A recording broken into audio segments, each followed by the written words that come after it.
Hey everybody, Rob, John Miller Gar Machinery. Hope you're all well. It's summer 25. We're going to have a quick look at the John Deere X167. What do you get in the 167? So it's in the 1 Series, 48 deck. You get a V-twin engine with about 22 horsepower, just looking at it quickly. And it's kind of that, it's that crossover. If anybody knows John Deere range, you get 1 Series, 3 Series, 5 Series, 9 Series and beyond. The 1 Series is their domestic market, the 3 Series is their mid-range domestic, 5 Series is their top-end domestic. So the 167 is like a crossover between the 1 and the 3. So you get a big deck on a fairly small machine, designed for kind of probably 1.5 to 2 acres comfortably. You just got to bear in mind the build quality between a 1 and a 3 is different. So if you've got more than 2 acres, you're kind of in a 3 Series to start with. So it's a nice model between that 1 and 3. So you can tow with it, and you get a tow hitch. So all tractors designed to tow little trailers. You can have a trailer, you can put all your handheld stuff in it, you can go inside the garden, you can put your compost, your wood bark, your logs, your chainsaw, everything can go in there. So it's a kind of a, not just a mower, it's kind of a multifunctional kind of bit of kit for somebody who's got 1.5 acres, a couple acres.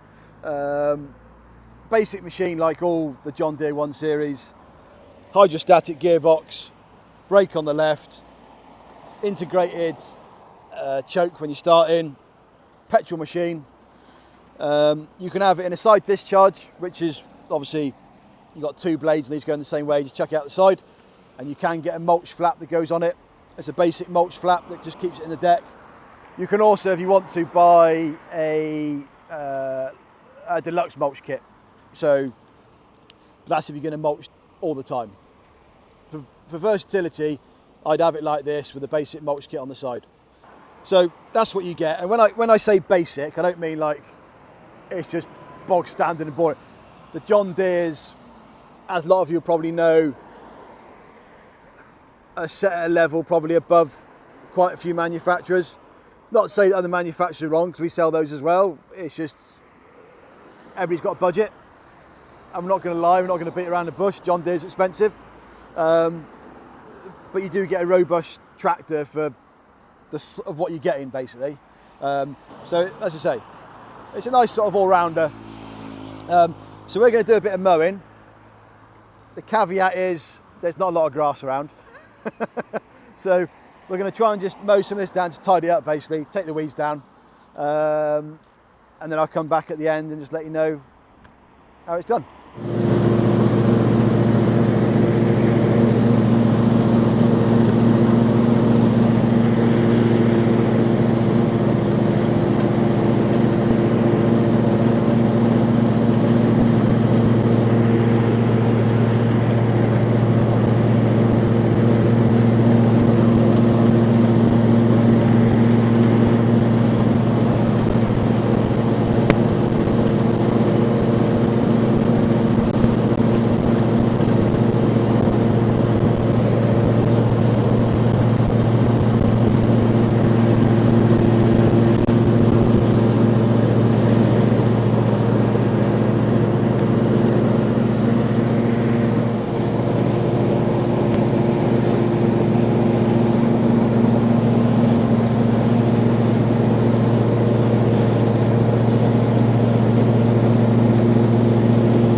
That may have confused you, that video. So I've brought Mini-Me with me. This is my son, Toby. Some people say we look quite alike, but I can't see it myself. You can probably see we've cut a bit of grass. You can see the difference. There's not a lot on there to cut. You know, when it's this sort of weather, you're basically just to keep it on top of the weed growth. You know, a lot of people make the mistake in this weather is they still want their perfect lawn, nice and short. When it's like this, you've got to throw out the window, guys. Cut fairly high, just keeping the top off it. That's how you'll keep the grass looking green as possible. As soon as you go really low, you scuppered yourself. That's it. You're gonna be, and you don't. Ideally, you don't want to be watering your lawn, because if you water your lawn's going to end up. What are we looking for? It's going to end up needing that water all the time. It starts relying on you watering it. The grass will always come back, but if it over relies on you watering it, when we have a hosepipe ban or whatever, and it can't be fed or watered, then it goes to pot. So it will go brown, it will go a bit dormant.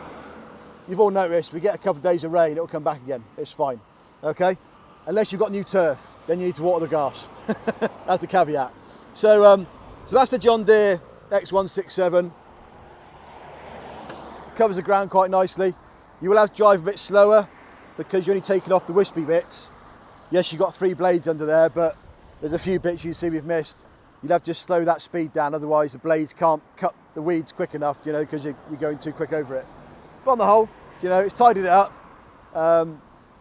It looks quite nice now. It's rubbish ground, this, guys. It's out the front of the shop. It's next to the main A4. It's not the best grass, but we try and do our best, you know, with what we've got to work with out here. It's on the whole. So thanks to Toby for coming down. Say goodbye, Toby. Bye, guys. And you'll probably see him again on the next one. So as always, don't forget to like, subscribe, and I'll see you again soon.